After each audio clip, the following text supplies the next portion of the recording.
Well, today we got another broken pipe and tree roots. There it is.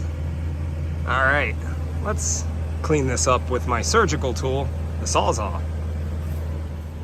That's our current pile of tree roots. And there's the lateral lines. Look at how crushed they were by these tree roots.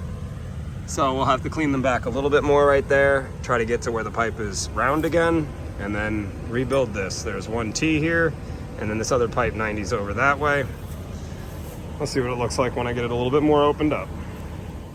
We added a few more roots to this pile, but over here, we added some more pipe.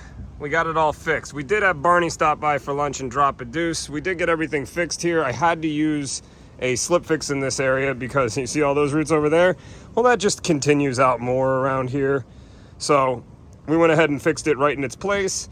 We just got to test it, backfill it, and on to the next one.